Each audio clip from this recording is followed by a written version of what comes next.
Well, we're excited today to have Larry Gustafson, a friend of the company. I just met you today, but I've seen your name for several years as you've been an investor with us.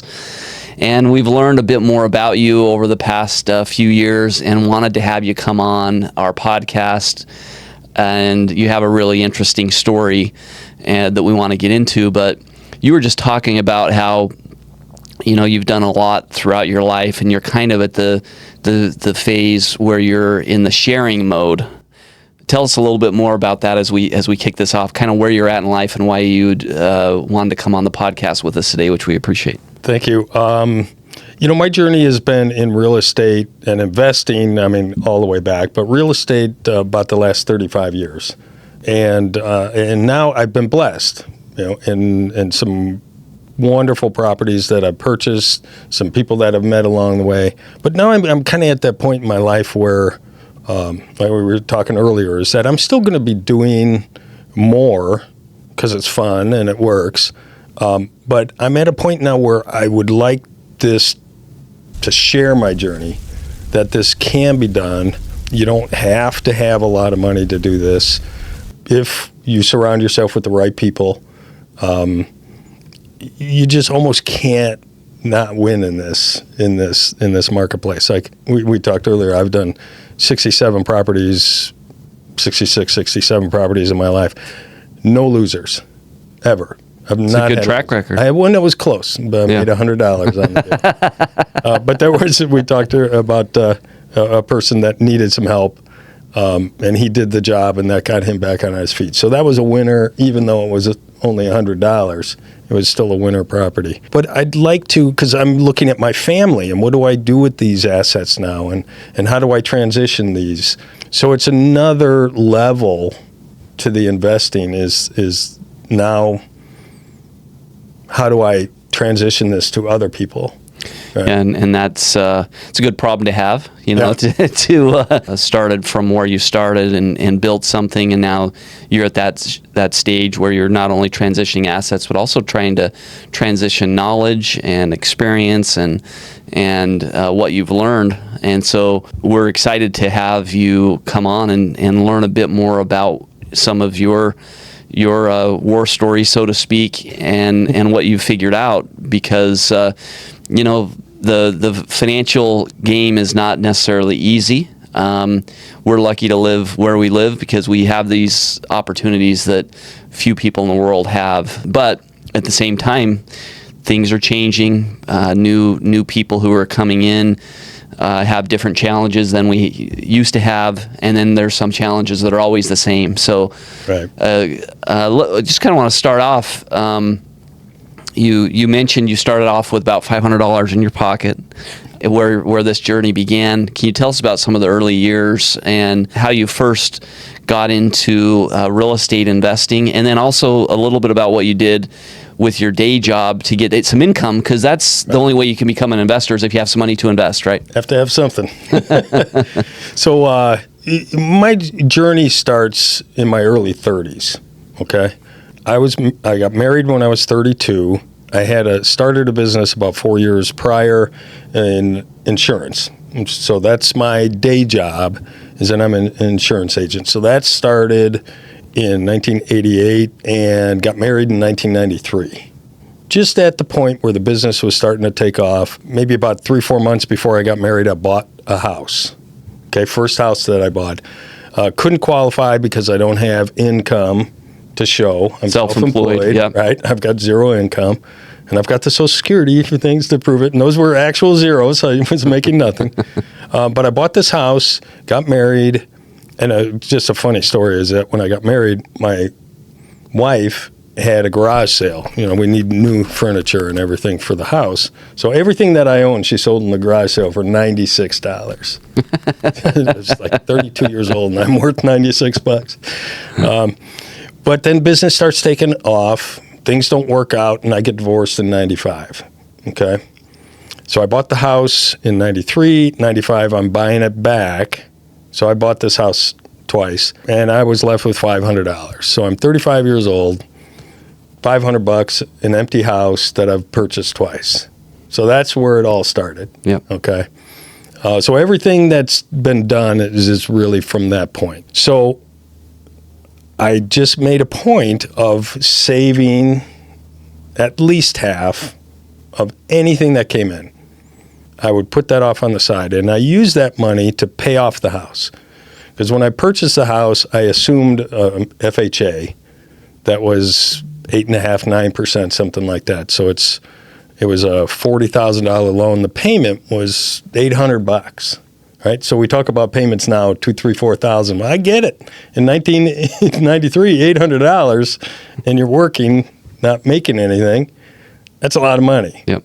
So I paid that house off, and that was the start of my real estate investing. Once I got that house free and clear, now that opened up, business is starting to take off, right? I'm making more money, and I don't have a house payment, okay? So I took that money that I'd be making the house payment and put that off on the side. About 3 years later, the people next door to me were moving. They're going to build a house down in Patagonia. Hey, you want to buy it? And I bought it and turned that into a rental. And from there, now I don't have a house payment that I'm putting money off on the side. I've got rental income coming from this property. And it took me, I borrowed some money on a credit line, and it took me about 2 years to pay that off. Okay? And then I bought another one. Well, now I've got 2 cash flows and a house with no payment going off into an account. And it turned out that on average, I was buying a house about every 2.5 years. On those houses, did you get, you mentioned the first one, you got a credit line and you paid it off in a couple of years. My target was to pay it off in 2 years. Yep. And did you do that, or did you keep some debt on those properties? Paid them off. Just paid them off. So right now, debt free. Yeah. Well, $24,000. Yeah. Because I just bought one a couple months ago. Still 24 with left a credit line, or how do you? I just use a credit line. Wow. Yeah. Not great interest, but it was a brand new credit line, so I'm using the introductory. Yeah. Yep. And you don't have all the fees associated with mortgages and free. brokers. And all I had to do was fill out forms. They charge you nothing. So I want to go dig in a little bit. When you said you spent about half of what you made, how do you do that? You know, if somebody were to say, I'm spending every dollar of what I make, how would you advise somebody who's struggling to put money away today? Yeah, a lot of this has to do with the way that I was brought up. So I grew up in a suburb of Chicago, and my father was a carpenter. My mom stayed home, took care of us kids. So the only income was coming from my father, okay? And it wasn't much, but he was working for a contractor that was going belly up. And this contractor, he had 3 carpenters, my dad, one of them, gave each of these guys a lot. Right? Hey, I'm going to get this out of here before I declare bankruptcy, so it goes to somebody. So gave my father a lot in this suburb that we didn't belong in, okay? And he built the house. I still remember his mortgage was $5,000, and that was a lot of money. Yeah. Right? $5,000. No paperwork, by the way. The next door neighbor was the president of the bank. Came by one day, hey, do you need some money? And next thing you know, $5,000 is in his account. And then he comes back 4 or 5 years later and says, hey, we're selling the bank, and I don't have any paperwork on you. But my father lived within his means. And so we didn't have vacations. We had one car that he used. So I grew up in an environment where it wasn't, I need everything, okay? And so I've taken that from my father. So the house that I bought in 1993, I still live in that house. Very first house that I bought out of 67, I've only lived in one. So I kept my life simple. It's easy for me because that's the way that I was brought up, right? I have a 1998 Honda Accord that I still drive. 2003 truck that I still drive. That type of spending doesn't do it for me. So when I say 50%, okay, so 50% goes off on the side, it would end up being more than that, right? Because I didn't have those bills or those desires to go out and travel the world. And has that ever been tested for you, either with you had a time where you wanted to go spend some money on something and it was a hard decision, or some relationship in your life that said, hey, we need to start spending some more money, and or because I think that's where a lot of the stress comes in for some people is maybe they get married and their spouse, they see money different, or they get real excited about traveling or buying something. How do you maintain that, and has it been challenged a few times in your life? It definitely. And when I first started having any sort of income, when I talked about I took the rental income, I made a payment, I had a specific account, okay? To this very day, I have like 30 bank accounts, and they all mean something, right? They're all for something. So I've done that, and that one account was, okay, that's going back into buying other properties, right? This income over here is for kids' colleges. This is for specifically for those things. So that really helped me divide that line. But you're right, is that that's been tested many a time. And I'm getting better at just discussing it with somebody, because I know that I wouldn't do it. That's just me, right? I'm just going to, whatever. So that's part of this transition is, now it's time to share this stuff, right? I'm not going to go cruise the world, but other people can. My kids can, or, my grandkids. So I'm spending money, but I'm spending it on people instead of cars and things like that. I mean, I need to drive around, don't get me wrong. There's cost to life. And I like to have air conditioning and things like that. So I'm not, but you wouldn't know where I live. I am dressed up. Yeah, fancy today. But that's just the way I grew up. And luckily my kids see that. And so now we've got some grandchildren, and I've built something here that can be generational, that doesn't have to stop with me. It can go to them.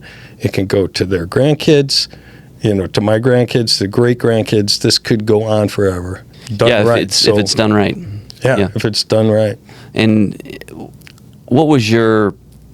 did you have an aspiration when you started this that you wanted to pass money to your kids, or that you wanted to build wealth, or did it just kind of happen organically? How would you describe how you got here? Yeah, definitely organically, because did I buy that second house, even the first house, saying, okay, this is what I'm going to do, right? Like, did Elon Musk wake up and say, I'm going to go to Mars? He probably had some bumps along the road that pushed him in that direction. So this wasn't really a thought that I was doing this, because it's really, at this point now, it's a business for me, right? This is a business as opposed to just a casual investor, right? But the casual investing got me to the point where now this can be a business, right? Hey, this is something that and I'd like to pass any business, or at least the concepts of that business to somebody else. So I never thought until maybe 10 years ago that, gosh, there's something here, right, that has grown, and concepts and things. So I've got, my kids, hey, you were looking at this property here and there. And so they're starting to ask, right? And that's going to start happening, because the cash flow now is way more than I'll ever spend. And so how do you bought those first couple properties, and then what's been your approach to properties? You try to keep the debt short term, pay it off as soon as you can, as collect the rent. Obviously, you're going to have expenses with maintenance, with tenants who don't stay there, and you've rented all of them like to long-term tenants. Yeah. So kind of tell me what each of these, if you looked at one of the properties, kind of what that business looks like and how you run it. This question got posed to me yesterday in a different context, but it was essentially the same decision-making process. So if I go see a property, what am I looking for, right? What is that ideal property? And what I've ended up investing in is single family resident, three bed. I have one two bed. But that's what it's turned out to be. Now, it's been very, very good. I try to keep pools out of the mix. In a rental situation, I've got one property with a pool, but it's kind of a family house kind of thing. But I can't say that there's anything that it's a gut. If I see a property or walk into a property, there's just something in me that says this is worth taking that next step. I can't say that there's anything specifically, because I bought some houses that are just absolutely dilapidated, and I bought houses that are like move-in ready. There's something that property tells me, kind of weird, but like a spiritual thing, like that. Hey, this is worth taking that next step.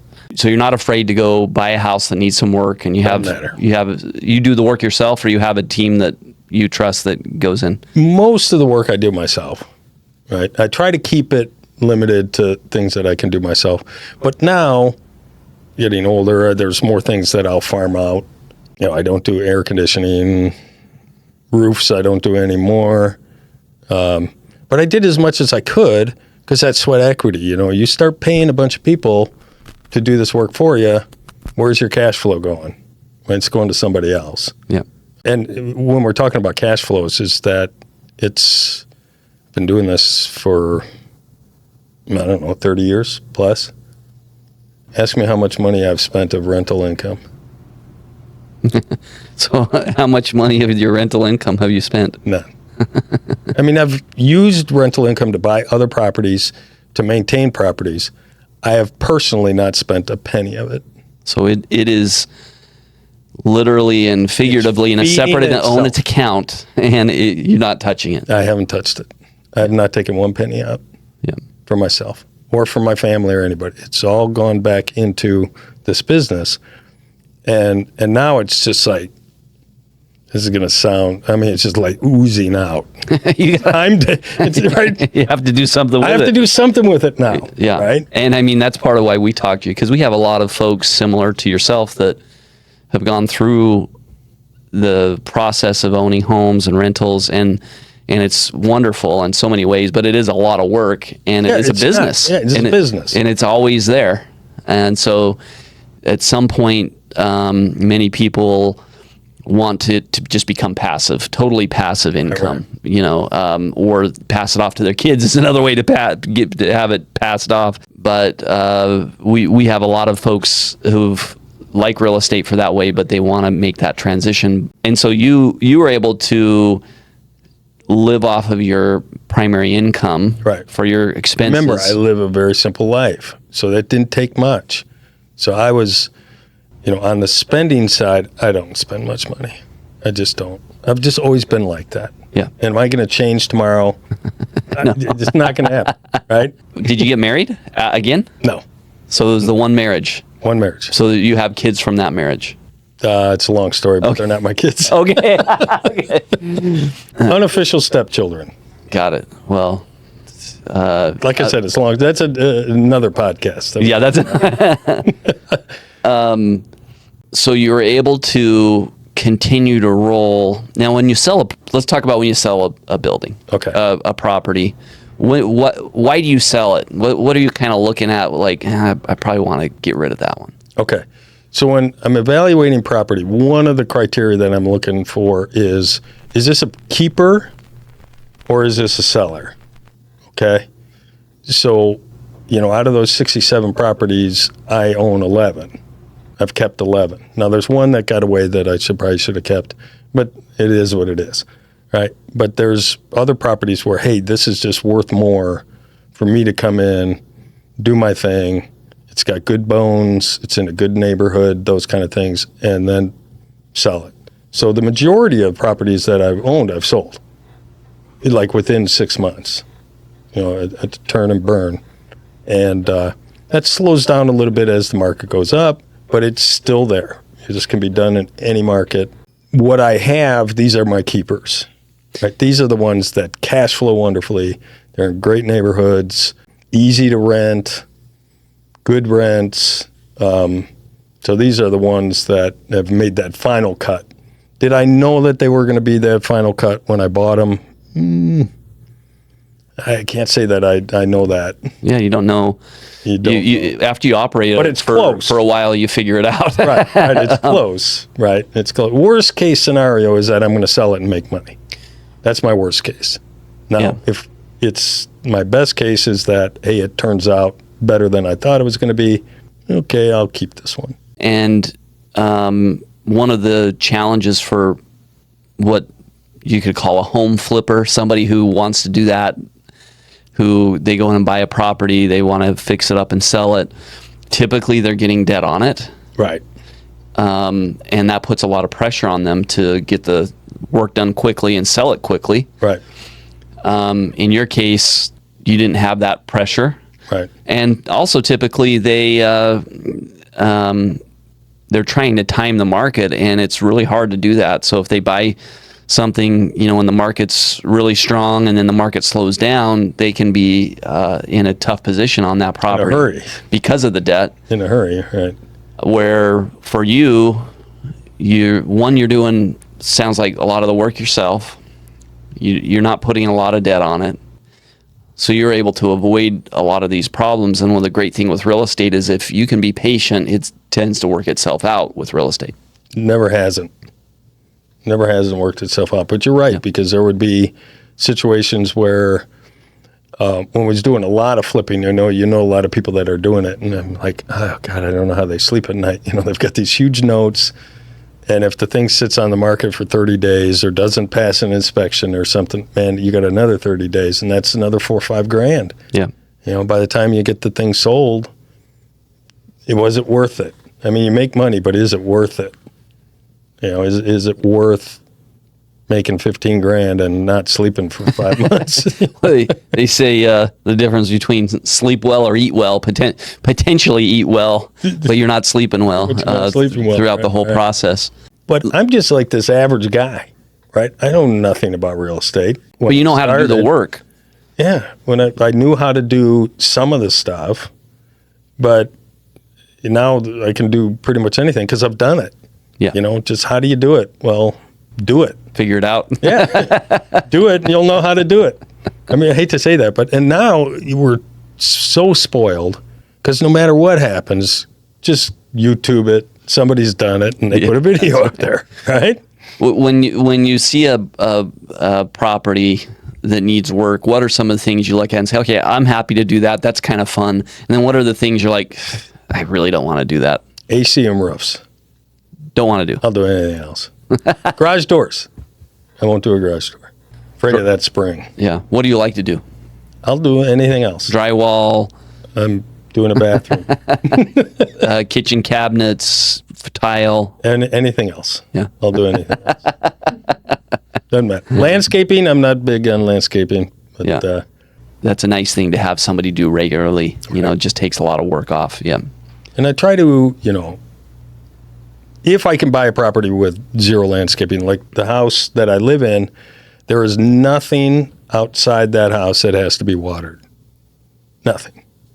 So no irrigation. Try to keep that simple. If you're buying houses with irrigation, you're going to spend a lot of time fixing that. You're going to spend money on bush trimming because no matter the tenant, it's landscaping's out of sight, out of mind. It's just going to go south on you. So if you can keep your landscaping as simple as possible, rock if available, few bushes. Texas sage is my favorite. Doesn't have to be watered. Yeah. Going to live through anything. Yeah. So, but I mean, I'll do landscaping if it's necessary. But my houses are pretty much now landscape free. Yeah. Right. Even trees. I look at when I'm buying a property, hey, if it's got 2 or 3 trees, that's great for shade, but they're going to cost you. They're a mess. $500 to $1,000 every couple of years for getting that thing trimmed and branches falling off. It's just try to keep it as bulletproof and as simple as possible, especially as a rental. If you're going to resell, hey, you want those trees because somebody's going to come and say, hey, that's great shade. They don't realize that some point that tree's going to die, and it's going to cost you $3,000 to have the thing removed, right? Big trees.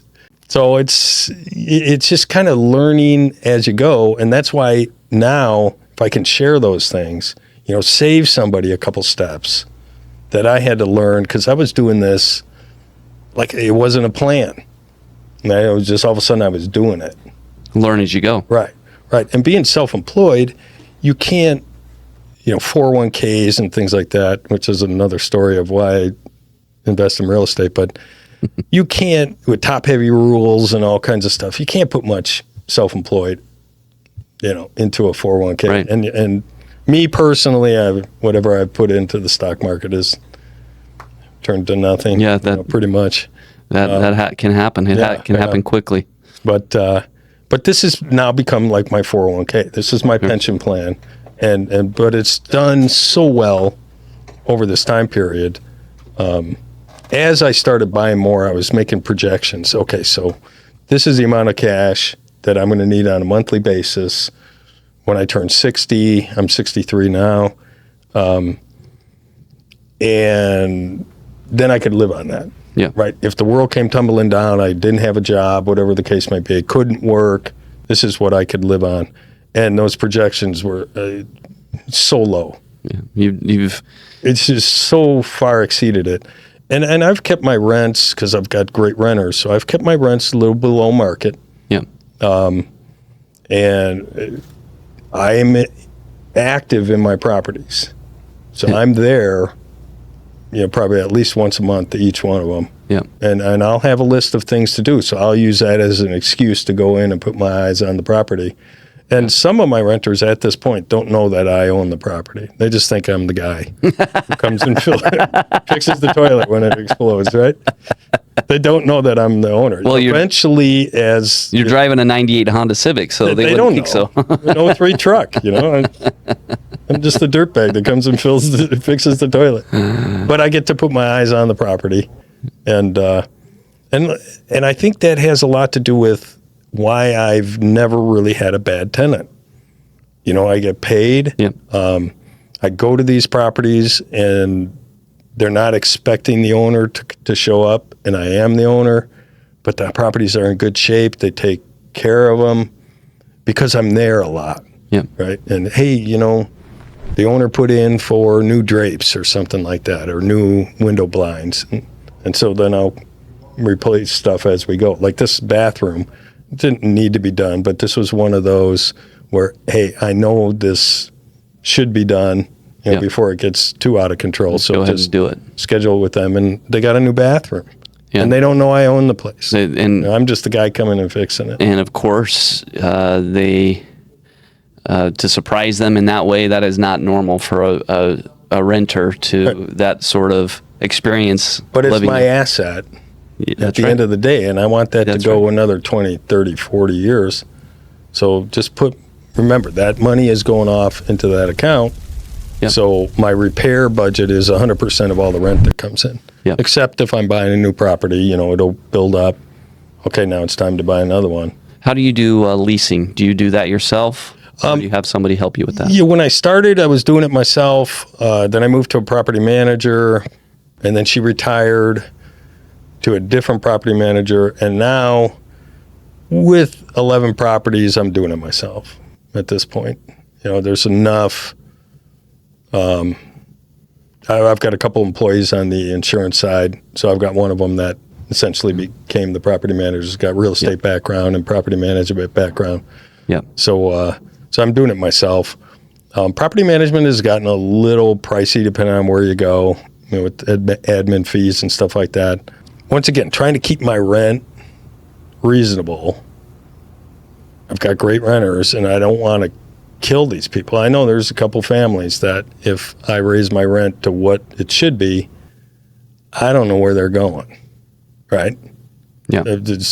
I just don't know where they're going to go.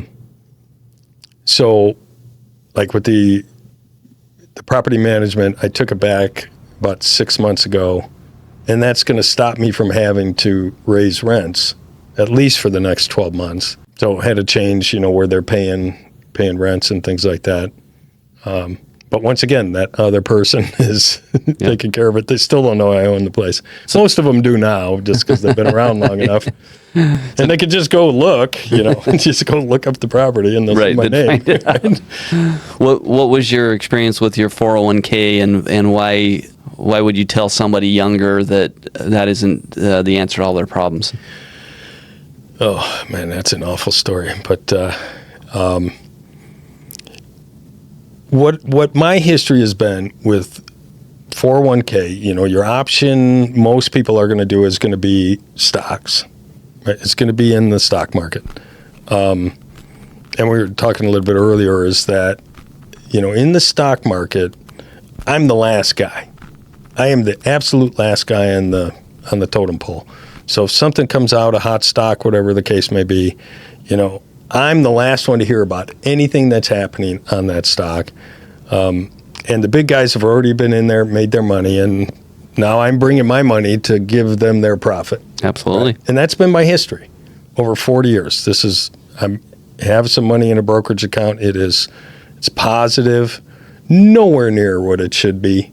If I had dumped the money in the S&P, right? Would have been better. It's way below that. Yeah. And it's actively managed, and it's, all these bells and whistles, and I'm the last guy on the I just have a little bit of money, but my opportunity cost of having it in there, when I put this money in for the third time, I had enough to buy 3 properties. Now, with inflation, everything that's happened in these last 4 years, I probably have enough money to buy 2 properties. So there's an opportunity cost. I've lost another property. Those 3 properties would have cash flowed me way more than I've made in stocks and bonds. And I've also had cash flow, right? Along the way. Oops. And a fixed asset that you understand. And by the way, there. there's a check every month. Yeah. Right? Out of college, I worked on Wall Street, and I had no idea that when a stock does an IPO, when a company does an IPO, that the shares are actually sold to the major large funds before they're sold to the public in the IPO. They're already priced out, the companies, and I was part of the team that would take a company to a big firm, Fidelity, BlackRock. Hey, this company's going public, and they would have all the time to spend with them, understanding the company, taking the CEO to dinner. Do I want to, put $1 billion into this IPO? And then they decide what they will do, and they will get that initial IPO price. Let's call it $10, and then when the IPO jumps 50% on the first day, they've made 50%. Right, and the rest of us are like, oh, let's buy it. It is, I'm not going to say that it's a rigged system. It's just, it is what it is. You said it best, we are the last people as retail investors along the food chain, and you're always trying to outsmart some quantum fund, some computer, or some genius, the PhD from Princeton, that I'm going to buy this stock even though this guy wants to sell it, and I'm going to make money. And that's what I ended up finding in my about 5 years on Wall Street is I did not want to put my money there for the same reason. Right. I would rather put my money in an asset that I understand that I can add value to. I can feel in touch. I can touch it. I can live in it if I have to. Can collect a check. Right. And that's not to say that we can't put some money in the market. And to your point, I like an ETF. I like something that's pretty. Keep it as simple as you can. Keep it simple, and then have your fun with real estate. Yeah. And another thing is this diversification. Okay. So brokerage account maybe 15% of the total pie. Well, now he's diversifying even further. So I'm so diversified. I'm just diversifying myself out of any type of reasonable return. Yeah. Even like the S&P now. I mean, the S&P is 80% tech or something. I mean, you're just kind of in one spot. But when I was a finance major in college, and we talked about, and you might have heard of this, it's called the odd lot indicator. Okay? So which way is the market going to go? And there's leading indicators, lagging indicators. The one odd lot indicator applies to anything. I mean, it was used in the stocks and bonds kind of area. So when the ticker's going across, you see 50 or 500 or 1,000. Well, those are the big guys. Yeah. And they're buying even lots. So they say, I want 5,000 shares or 1,000,000 shares. The average guy has got $1,000, and so give me as many shares as that 1,000 will buy. So it is, it might be 62 shares or 40. So an odd lot, right? So the odd lot indicator is you just do the opposite of what the odd lots are doing, which means that in stocks, generally, as odd lots are buying, we're probably closer near the top. Yeah. And when odd lots are selling, we're closer near to the bottom. Yeah. Just plain and simple. And it works in everything. Like anything in life, the odd lots are out, and it works perfectly in real estate too. Yeah. When everybody's buying like crazy, I'm pulling back, right? We're got to be close. And then this is going to sound bad, but has to be somebody. And be that person that comes in when people are having a tough time. Right. Somebody's got to take that property and bring it back. Otherwise, our neighborhoods are in ruin, right? So that's, somebody has to come in. In some ways, I'm that person that, okay, you're on hard times, I get it. Here's a way out. Yeah.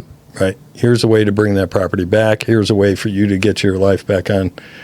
It just is what it is. I can't change the fact that this is happening to you, but I can give you a way out. So my last question, this has been really insightful, but also fun just talking to you, getting to know you better. The last question is, if you're talking to somebody just coming out of school, they've finished a degree, they're starting their career, starting to think about what it means to be an adult and put money away and try to build a career and also build a life and a savings.